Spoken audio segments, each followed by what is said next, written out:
everybody, Josh the RV Nerd of Bish's RV down here at Ibex today, getting for the first time finally my hands on their more simpler essentials only series. Because the thing is, when you think of Ibex, most of the time you think of something like this. It's got that beast mode off-road suspension package. They have big solar packages, all that kinds of stuff. Or you might even be thinking of this crazy new, not a tiny house, but basically a tiny house suite series. And while those things are fun and neat, maybe you don't want all that, but maybe you like the idea of how Ibex does things like bigger, thicker, heavier roof and floor construction, but you just need a simple camper to go out.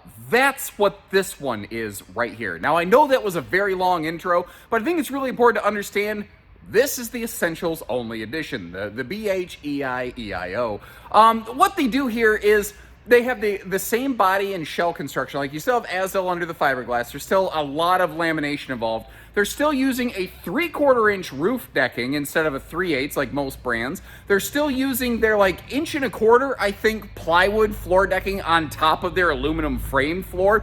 They're doing all the same body construction, cabinet construction. It's just simpler appointments. Think of it just like a simpler trim package. That's what this one is right here. But they didn't chintz on the build. For someone like me, who doesn't need to go off-road, who doesn't need a tiny house, this is my camping right here. This is the kind of thing that works for me. And I love the fact that it still has stuff like a true queen bed and a bunch of the other little Ibex features that you might like from the other families. It just doesn't have the extra widgets and whiz bangs that a person like me doesn't need. Maybe you'll like them. You can get them like that. They make a version of this in the Ibex proper, but this is the Essentials Only series right here. So it's got some ups, it's got some downs, it's got some things you might not like as a result of the simpler trim package. You might like the Big Brother instead. I'm going to try to show you where they're different and why the Essentials Only Edition is thousands of dollars less and lighter weight than a conventional Ibex. Because overall, I think they're pretty slick, but they're not going to be for everybody. And if you appreciate the candor and transparency, hit that subscribe button, like our video. Let's get going. And this camper's a little bit tricky because there's, some other things sort of like it, but not exactly. I think the most similar thing you might find out there is a Salem or Wildwood FSX 179DBK. Now, I have no idea if those letters mean anything to you, but it's got the most similar layout to this one. But that's a stick-built RV. This is, generally speaking, aluminum framed. Whoa! I was trying to go slow and smooth. I was holding onto the sink to pick myself up, but there's some condensation here because it's cold outside, and this RV just got brought in, and my hand slipped, and I just about went backside over tea kettle, but thankfully I had only gotten up a few inches. So, take two. Obviously, you can tell I heavily edit my videos. I am no Steven Spielberg, as it were. Now, your bunks, by the way, even here in the EO series, are still 300-pound rated. I do really appreciate how they each have their own individual light still, as well as at least USB plugs. I don't see households back there, but I prefer USB plugs. Now, this being the Essentials series, there is no accommodation for any sort of cargo bunk feature. Now, those are neat, don't get me wrong, but that's not what this RV is. Now, this is a simple, small, no slide RV, only the bathroom is technically separated. As a result, they have non-centralized air and heating, which is fine, I think, in a little space like this. I've camped in little campers like this before with non-ducted heating and cooling, did just fine with it. They also don't do any sort of propane oven in these. Instead, what you have is that convection microwave down below there. And by not having an oven, see, ovens are interesting because ovens basically essentially require a 3-burner stovetop, and that would be really bossy in this countertop space, which is already very heavily occupied by that big rectangular farm sink right there. So let me ask you, what do you feel is the correct kitchen arrangement on one of these? Should they stick with exactly what they've done? Should they go to a propane oven? That will cost a few extra dollars, keep in mind. Should they go with a smaller sink, a bigger stove? What should they do with this thing? I'd be kind of curious. It's kind of easy to miss also. Like you saw the TV hookups up there in that corner while I was yakety-yakking. Both sides of the sofa bed thing do have household and USB plugs. So really anywhere that you're going to be sleeping. They are outfitting and treating, generally speaking, very well. Now, the campsite window coverage on this is not awful. It's not amazing, but it's not awful. The entry door having a full window does help. A lot of manufacturers, when they start going to an Essentials series, they'll do things like they'll peel the window out of the door. And I get that it saves a little bit of money, but sometimes juice is worth the squeeze. Now, they only prepped it for a shade, but we're going to talk more about that outside. The Essential series, what they really do is they prep it so that if you want to add a few things, it's not hard. But you don't have to make major modifications to one of these. And if you're going to make major mods, you'd probably get one of the other members of the Ibex family anyway, but that's just an estimation. Now, kicking you over into wide-angle lens mode here, which is the only way I can keep myself in frame and kind of show you this little flip-flop Murphy bed thing. What's interesting here is they did maintain a full 60 by 80 queen bed. I always wondered, you think that's why they call them throw pillows, by the way? However, by going with the 60 by 80 bed, it means, because this RV is not a full 8-foot wide body, it does not have any sort of hanging clothing space anywhere, really, in this RV. It has nothing of that way. So if you're looking for a lot of personal hanging storage, this is probably not the right camper for you. But that bed is easy up, easy down. And if you don't care about the Murphy thing, just leave it down. It's a simple, easy, no-slide camper. There's, I don't know, you're either never in road mode or always in road mode. I don't know what you want to call it, but it's simple, it's easy. This one just gets the job done, son, you know. Your cabinetry, by the way, even here in their Essential series, again, they didn't skimp on any sort of build structures. It's still pocket screwed lumber core cabinetry. They still maintain the struts for the overhead cabinet doors, which I will say, I was not expecting. When I first heard about this series a while back, I thought that that's the kind of stuff that they would peel away, stuff that a customer couldn't see. Ironically, it's the stuff that you can't see that they have maintained, like their heavier roof and floor construction, that kind of stuff. That stuff is all still here. It's the stuff, some extra widgets and whiz bangs you can't see that they kind of removed through the thing. It would be nice, I will say. I'm not finding any sort of power outlets. Oh, no, see, I bent down far enough. I was going to say, I don't see any power outlets around the dinette. There is one set of outlets under that overhead cabinet.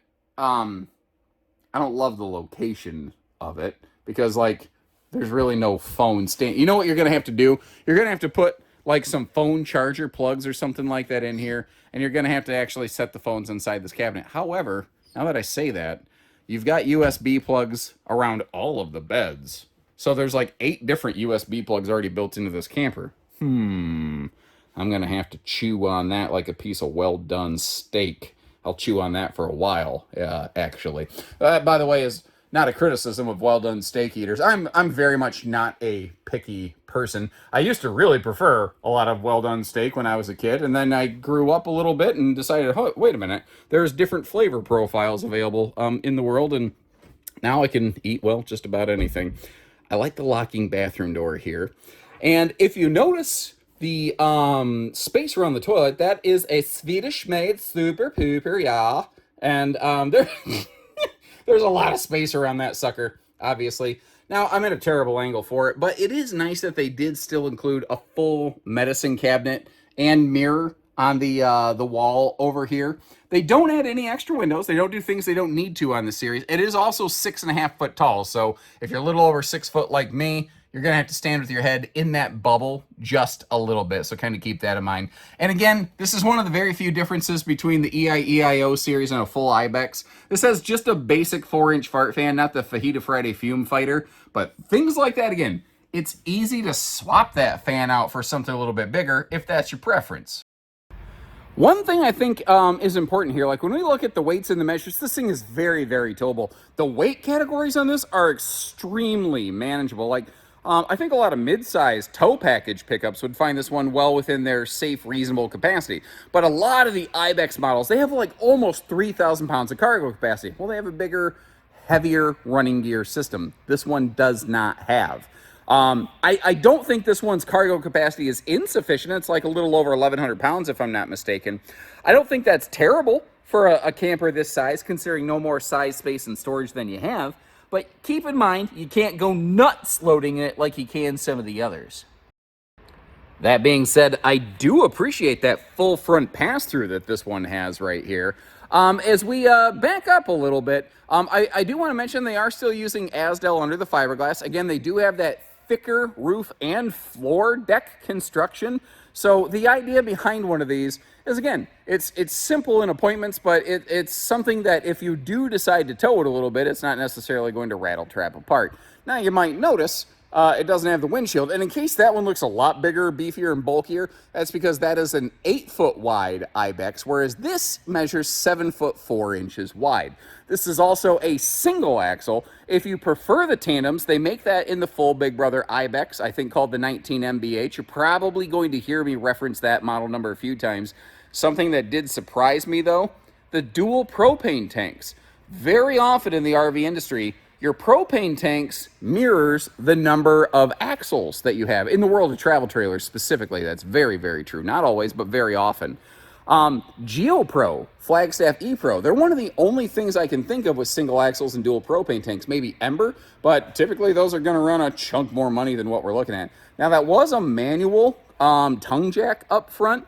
That being said, the good news is that is something that's very easy to swap out. See, that's the thing with the Essentials Only series. They did the same build, but basically they prepped you for anything else that might be preferential. Like the things that you can't do aftermarket, like install a larger awning. They did a big awning right here from the factory. You probably don't want to rebuild the roof, but if you wanted to do something like add a grill or griddle, well, they prepped for that. They added the gas grill quick connect down here. If you want to add solar to it, well, they prepped for that. If you want to put some different tires on versus these import tires right here, again, you get the idea. They have prepped for that.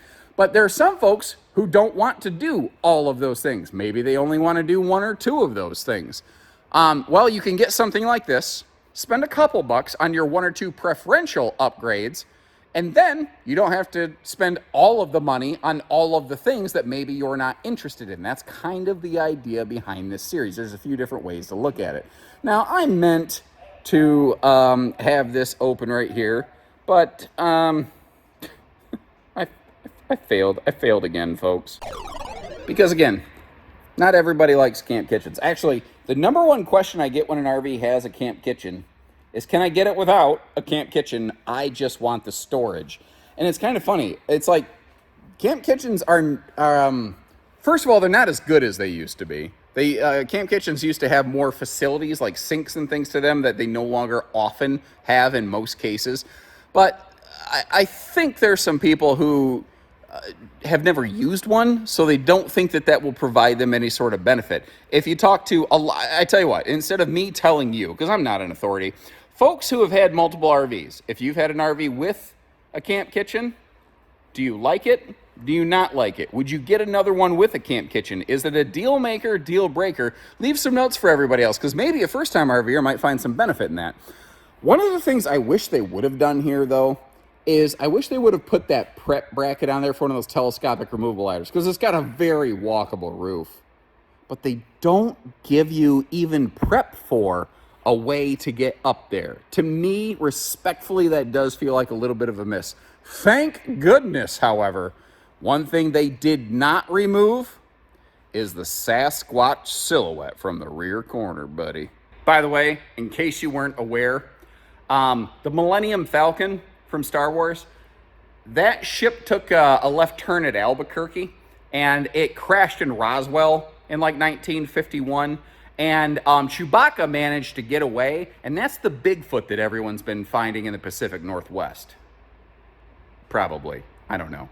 So let me know what you think. And if I'm not mistaken, I think they make this model in the full Ibex series. So like, if you want things like the fancy suspension, that front window, the solar, those kind of things, I do believe are available on this floor plan. I just don't remember the model number offhand right now. I think it's called a 19BHEO, if I'm not mistaken. Slightly different, but very, very, very similar overall. That one actually has a north-south walk-around Murphy bed instead of the corner bed. It is slightly bigger than this one. Anyway, sorry, squirrel, it doesn't matter. I'll leave you links in the description to check the other RVs that I think about. I will also leave you links down there to check pricing on one of these. Let me know what you think. And until next time, let me, is there a different Ibex you want me to get? And by the way, if you weren't aware, basically Ibex, no bow, basically same thing. So people have asked, why don't I cover any no boundaries? Well, I am, just with blue graphics instead of green. It's just not as obvious. So hopefully that's helpful. Take care, stay safe, have fun, and happy camping, everyone.